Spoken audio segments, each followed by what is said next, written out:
Sziasztok! A mai részben bemutatom csapatunk legújabb tagját, Mesit.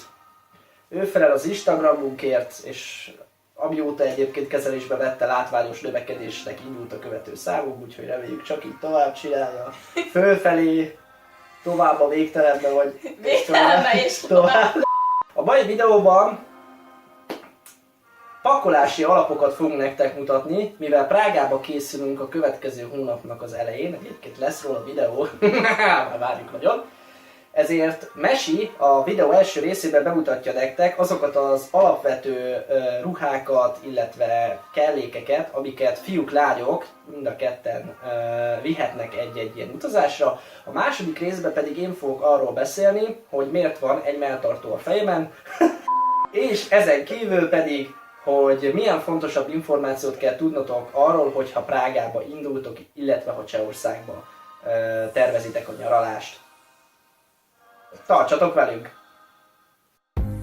Első tipp. Írjatok listát arról, hogy mikre lesz szükségetek az utazáshoz. Második tipp. Ha megvan a lista, gyűjtsétek össze a felsorolt dolgokat egy nagyobb helyre, például az ágyra vagy a földre, az a lényeg, hogy jól átlátható legyen. Harmadik tipp. Összetekerve vagy egyforma nagyságú téglalapokká hajtogatva tegyétek a bőröntbe a ruháitokat, így kisebb helyet foglalnak. Én egy külön kosarat is tettem a bőröntbe a nadrágoknak, illetve a pólóknak, hogy ne boruljanak szanaszét. Negyedik tipp.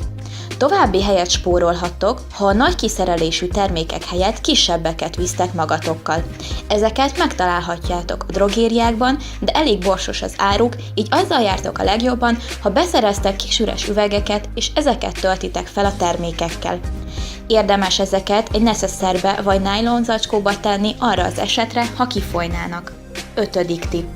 Védelem és helytakarékosság szempontjából is hasznos, ha a kisebb, illetve törékeny dolgokat a cipőtök belsejébe teszitek.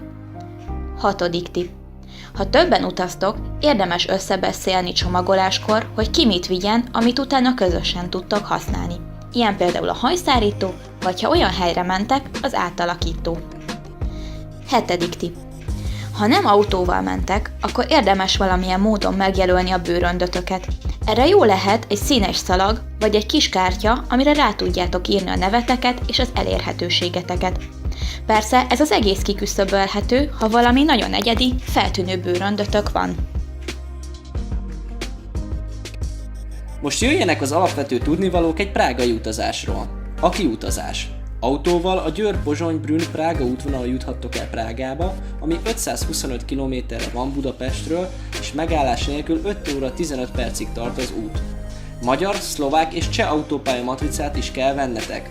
Ha megérkeztek, akkor jártok a legjobban, ha Csodov metróállomás P+R parkolójába leteszitek az autót és metróval mentek tovább, kivéve ha van saját parkolója a szállásnak. A parkolók nappal 20, éjszaka 100 koronába kerülnek.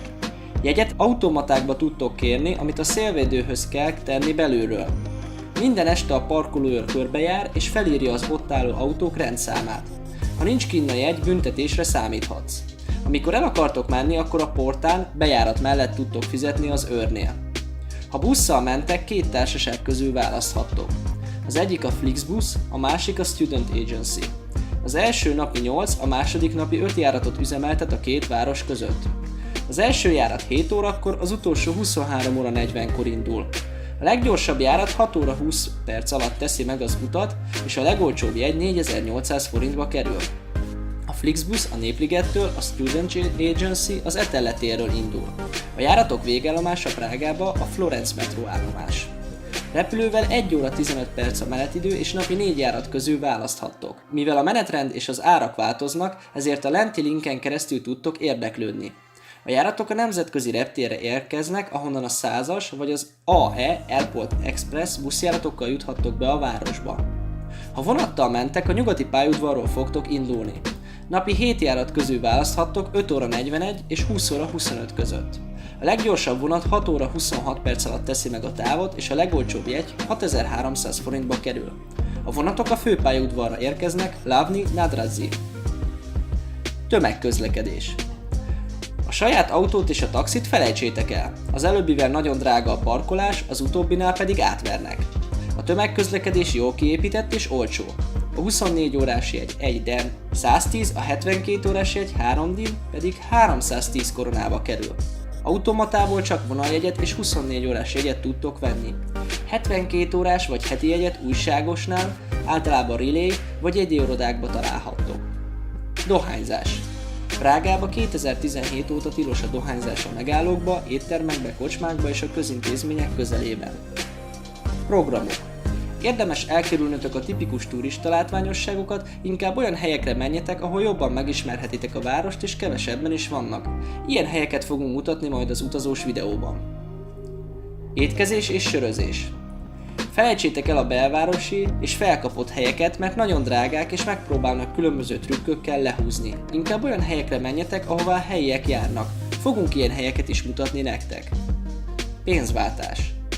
Csehországban cseh korona van. Itthon váltsatok megfelelő mennyiségű pénzt, mert kint viszonylag rossz feltételek mellett váltanak, illetve az utcán átvernek. Eurót ugyan elfogadnak, de rossz árfolyamon számítják, így biztosan buktok vele. A készpénz mellett a bankkártyás fizetést érdemes megpróbálni olyan helyeken, ahol erre van lehetőség. Készülj fel! Érdemes itthon utána nézni, milyen látnivalók vannak, így nem fogsz céltalanul bolyongani. A videónkban sok látnivalót fogunk nektek mutatni. Nyelv. Talán nem okoz meglepetést, ha azt mondom, hogy csehül beszélnek. Angolul, németül értenek néhány helyen, de ritkán szeretnek megszólalni, főleg az idősek. Érdemes néhány alapcsehszót, mondatot megtanulni, így szívélyesebben fognak hozzátok állni. Prágát külön videóba fogjuk nektek bemutatni.